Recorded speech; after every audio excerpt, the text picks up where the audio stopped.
বলেন কেমন লাগলো? আসলে এটা আমার ফার্স্ট প্রোগ্রাম, এটাই প্রথম আসছে এবং আমার এত ভাগ্য বলো যে আমি গোল্ড সবচেয়ে যেটা হাইয়েস্ট যেটা র্যাঙ্ক ওটাতে আমি অ্যাটেন্ড করতে পারছি। আর এরা শুধু আমার স্টুডেন্ট না, এরা আমার ছেলে মেয়ে।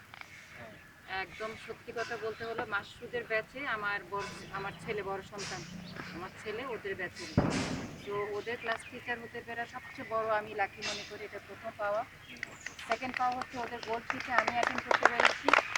থার্ড হচ্ছে এরকম লক্ষ্মী ব্যাচ, এত কী বলবো স্ট্রং বন্ডিং ব্যাচ, আমার মনে হয় এটাই ফার্স্ট। আমি আমার যেটা ফেস করছি এত নাইস, ওদের মধ্যে টিমওয়ার্ক, ওরা একজন আরেকজনের প্রতি এত স্যাক্রিফাইস মাইন্ড। সবচেয়ে অবাক হয়ে যায় একজন আরেকজনের। আমি যেটা স্যারের কাছে শুনেছি গতকাল রাতে, বিশ্বাস করা নাই করো, স্যারের অভিজ্ঞতা আমার সাথে শেয়ার করতে। আমি দেখেছি ওদের বন্ডিংটা এত স্ট্রং যে ওরা একজন